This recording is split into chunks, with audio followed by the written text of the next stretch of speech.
China's highest court calls for an end to torture of accused criminals.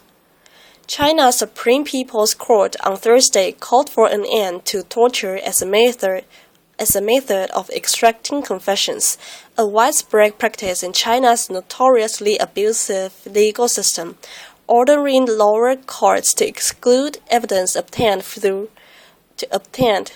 torture from consideration. The country's top court issued the recommendation as Beijing introduces a set of reforms aimed at curbing harsh punishments for criminals, including abolishing the widely criticized re-education through labor system and limiting the application of the death penalty. Interrogation by torture in extracting a confession, as well as the use of freezing, hunger, drying, scorching, fatigue, and other illegal methods to obtain a confession from the accused must be eliminated. The court said on its verified account on Sina Weibo, a Chinese microblogging platform. Beijing has taken significant steps in recent months to clean up the image of its justice system, which activists say is plagued by abusive practices aimed at producing confessions and archaic punishments, like the forced labor camps where many convicted criminals are sent for extended periods of time.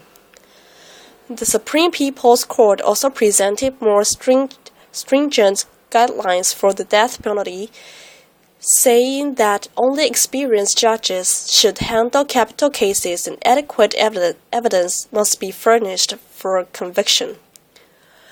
China is believed to execute more people than all other countries combined, according to Amnesty International, which estimates the annual number of executions in China to count in the thousands. But human rights activists say China's track record of failing to respect judicial independence is cause to temper optimism about the High Court's recommendations. Nicholas Becklin of Human Rights Watch called the announcement a welcome next step in an article posted the rights group's website, but added that observers should not be naive about the improvements one paper document can bring to the system. The Supreme People's Court's announcement should not pass as a real reform yet, Becklin said. For one, it only speaks to the courts, while it's the police, a much more powerful institution than China's weak courts, that does the torturing. China's courts ultimately answer to the ruling Communist Party, so many question whether the Supreme People's Court's recommendation will be implemented. Torture is reportedly rampant in the party's own internal judicial system. In September, 4 party officials were sentenced to 14 years in prison for torturing another official to death. The man reportedly drowned while his head was repeatedly dunked in a bucket of ice water. Defendants in Chinese courts are all but doomed to conviction. According to the U.S. State Department's latest human rights report on the country, Chinese courts find 99.9% of the defendants guilty. But a handful of wrongful convictions were overturned earlier this year, including that of Chen Huan, who served 12 years in prison after he confessed, following severe beatings to a bombing that killed a man. No prison for rape, an illegal sentence. An Alabama man convicted of raping his former neighbor and friend was sentenced November. An Alabama man convicted of raping his former neighbor and friend was sentenced November 13 to 20 years in a state penitentiary on the lead charge and 10 years each on the lesser offenses. Except that he wasn't. The victim, Courtney Andrews told CNN she was outraged by the sentencing. "I don't know how any of this is possible." Austin Clem, 25, was convicted of 1 count of forcible rape and 2 counts of second-degree rape for attacks that Andrews said started when she was 13. "Honestly, I didn't understand when I first heard the sentence," said Andrews, now 20. "I was expecting him to spend a long time in prison." She said she hadn't talked about the abuse because of threats. "I had to grow up at a very, very young age, and I know what it's like to have your life threatened and that no one will understand me." Even though the sentencing order says on its face that Clem will serve his time in a state penitentiary, that same order adds that he will serve none of his time in a state penitentiary. People are outraged. Moreover, they are confused. Was this a legal sentence? If so, was it a moral sentence? Suspended sentences, when incarceration means anything but. People have every reason to be confused. Sentencing statutes are routinely complex, and Alabama's is no exception. Most state sentencing schemes follow a common theme, arriving at an individual's punishment based on the 1. Gravity of the offense, and 2. The defendant's prior record, which can then be aggravated or mitigated by any other factors the court wants to consider. Lately, in light of the Marissa Alexander case, mandatory minimum sentences have been harshly criticized. Mandomins, as they are sometimes called, force a judge to sentence a minimal number of years, preventing a judge from considering the individual defendant's unique circumstances and showing mercy where appropriate. The Austin Clem case highlights the issue at the other end of the spectrum, whether judges can have too much discretion in sentencing convicted felons. In the Clem case, the judge's discretion came from his authority to impose a split sentence. Let's look at the lead charge in the sentence, taken verbatim from the order of sentence. Count 1. 20 years in the state penitentiary, split sentence to serve 2 years in a community-based program, felons suspended and placed on 3 years supervised probation. Yes, you read that right. It essentially says 20 years in prison, except that it will be 0 years and none of it in prison. The judge likely relied upon Section 1518(8) of the Alabama Code, which explicitly gives judges discretion to suspend a significant portion of a defendant's sentence. A suspended sentence is incarceration in name only. The defendant will serve that time out of custody. Clem received 20 years. In this jurisdiction, for sentences between 15 and 20 years, it appears that a mandatory minimum applies. The judge must order at least 3 and up to 5 years, and then may suspend the rest. Here's where it gets strange. The Alabama Supreme Court has held that even the incarceration portion of a split sentence, the 3-year minimum, may be suspended. So 20 years can mean 0 years. Why give so much discretion to judges? In Alabama, the rules of procedure direct judges to consider alternatives to long prison terms. Why? The rules cite skyrocketing cost associated with actual confinement and call attention to prison overcrowding. The prison overcrowding leads to uncertainty. In other words, the judges don't know that the prison can even accommodate their sentence, so they might as well mete out a sentence that can actually be carried out. An illegal sentence versus an immoral sentence. For many, It doesn't matter that this might have been a legal sentence. The outrage is directed not at the legality, but the morality of the punishment.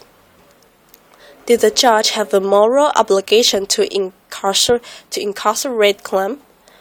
What would you have done?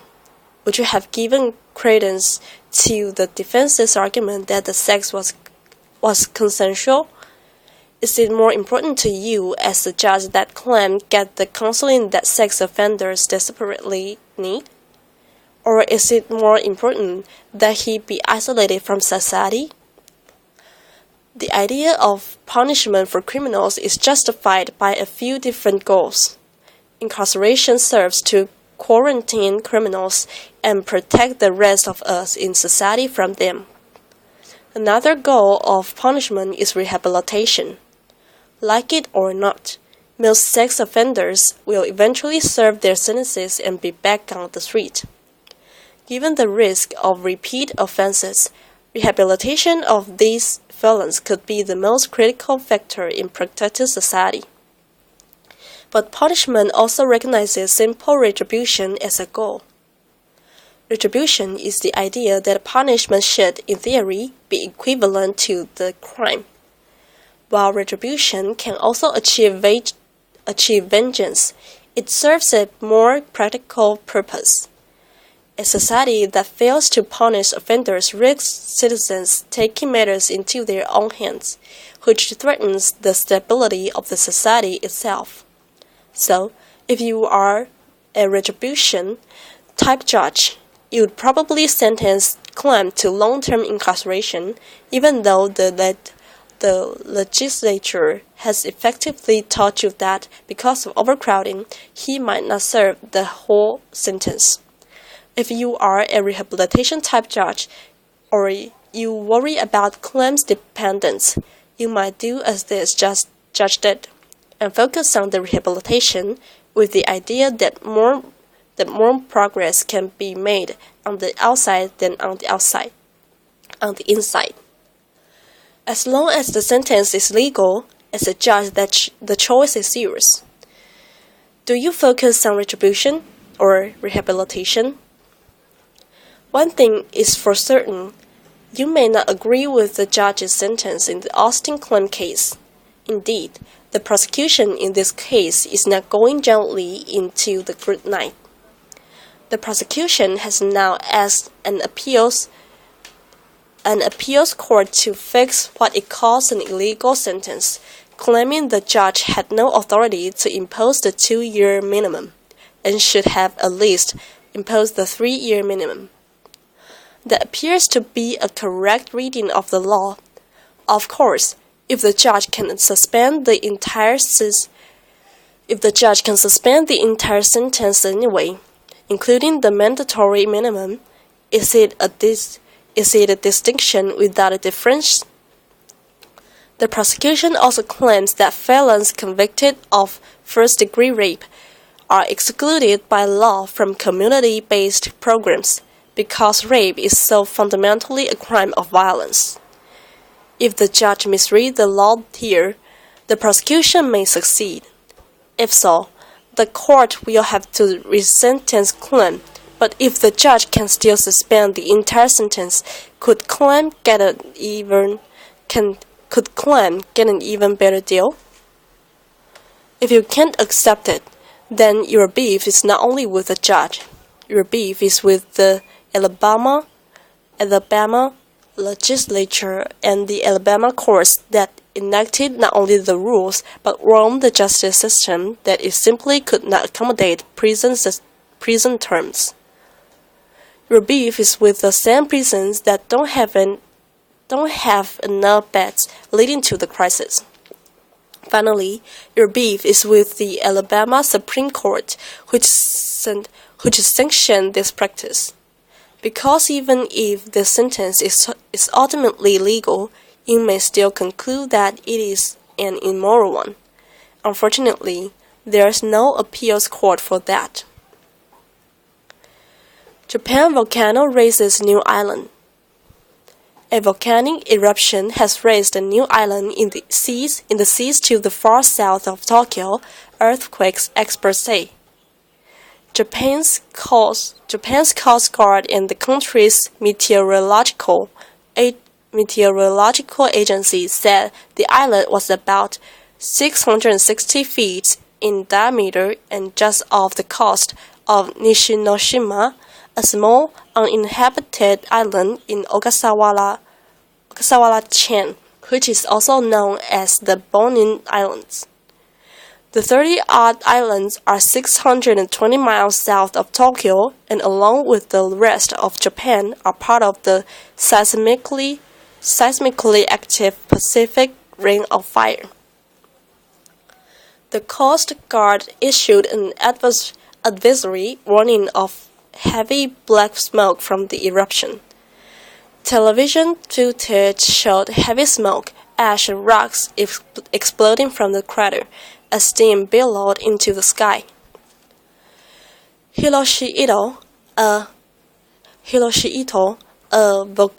volcanologist with the Coast Guard, said it was possible the new island might be eroded away, but it also could remain permanently, he said. The last time the volcanoes in the area are known to have erupted was in the mid-1970s.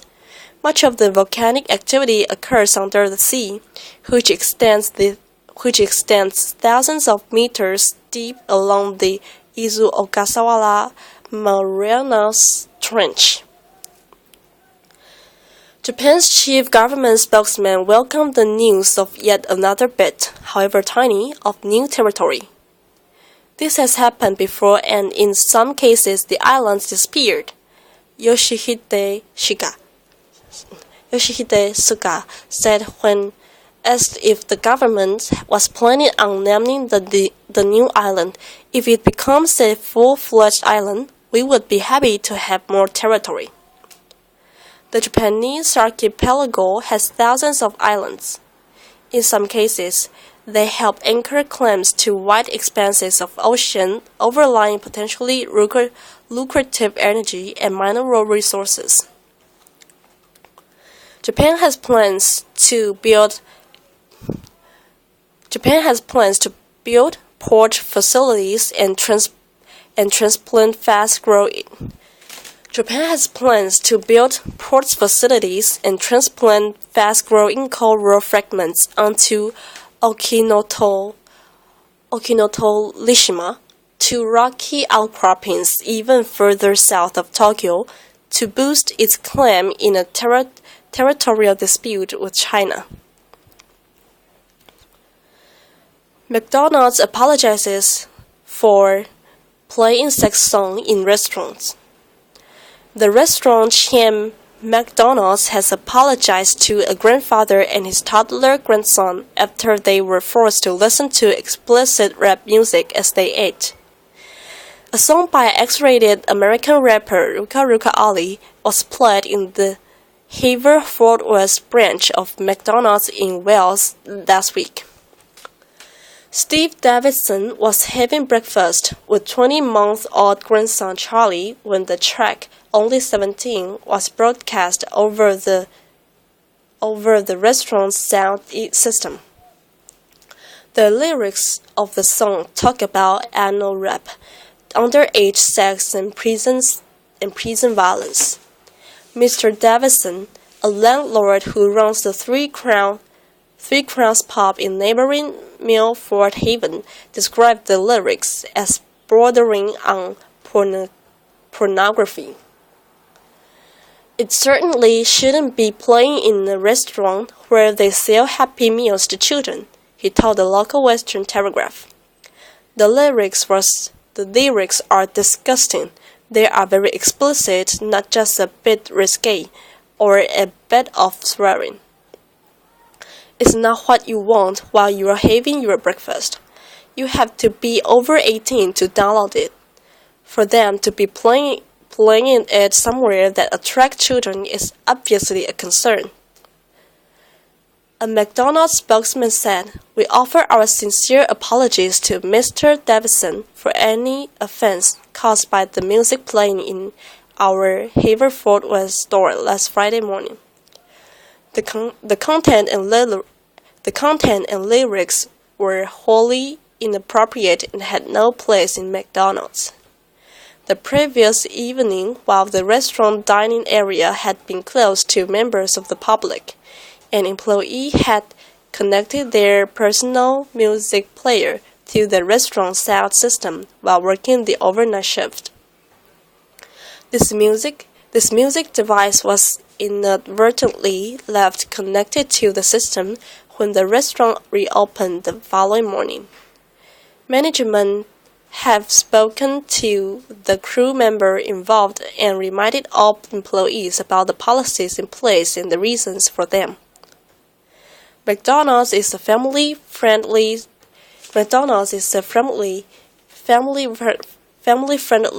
restaurant, and we endeavor to provide a restaurant environment that is welcoming, comfortable, and enjoyable for everybody.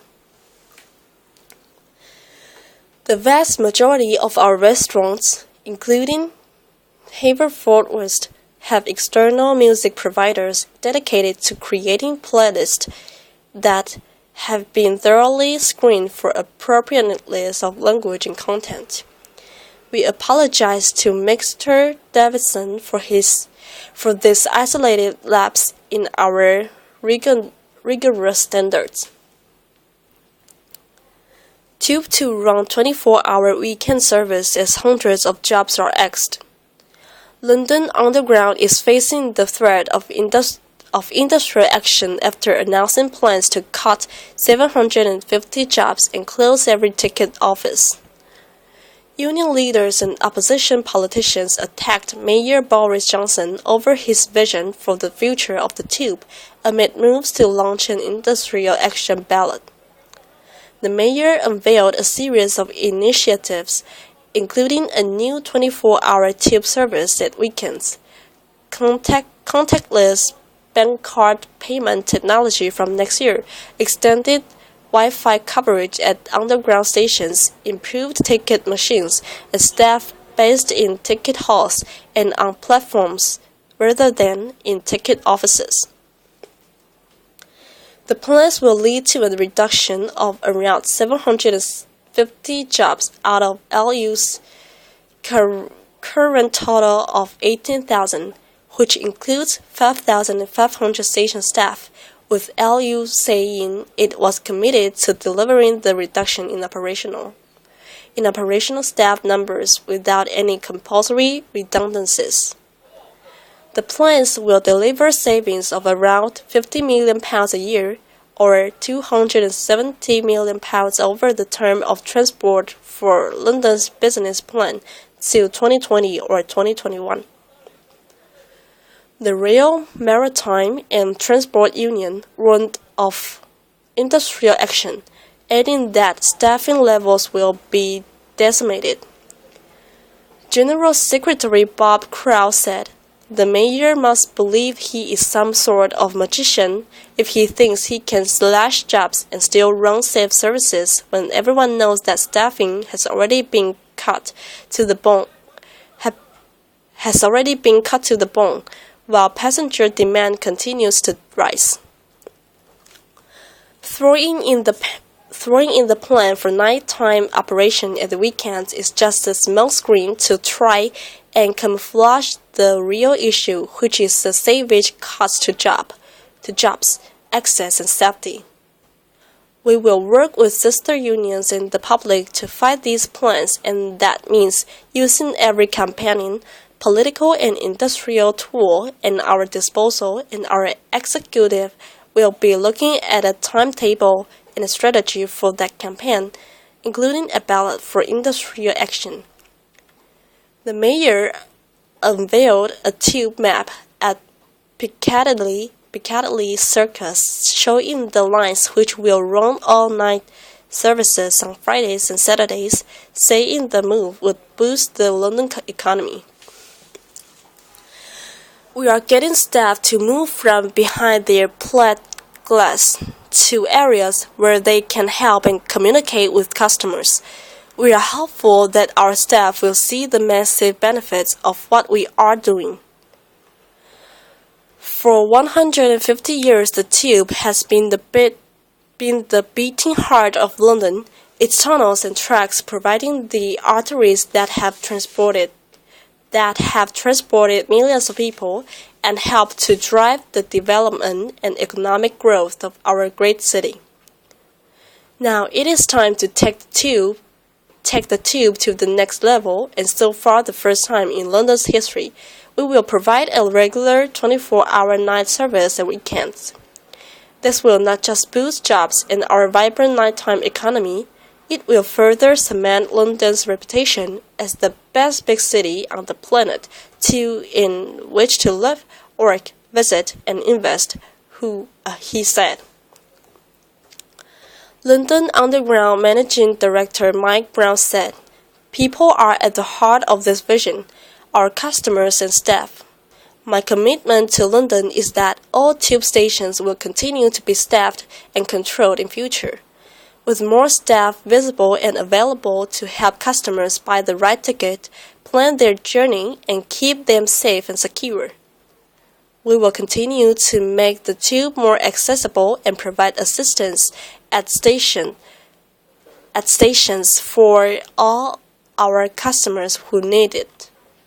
Rebuilt stations, new trends in signaling systems mean we are now running some of the most frequent metro services anywhere in Europe.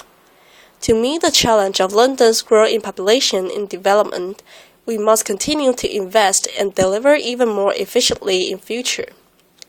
Our vision is for a tube network and service that is truly fit for London and our customers in the 21st century. A better face-to-face service at our stations, a 24-hour service at weekends, with easier and more personalized ways to plan and pay for journeys on and off our network." Manuel Cordes, leader of the TSSA Rail Union, accused Boris Johnson of being the hypocrite of the decade, saying the announcement would lead to the closure of all 268 tube ticket offices by the end of next year.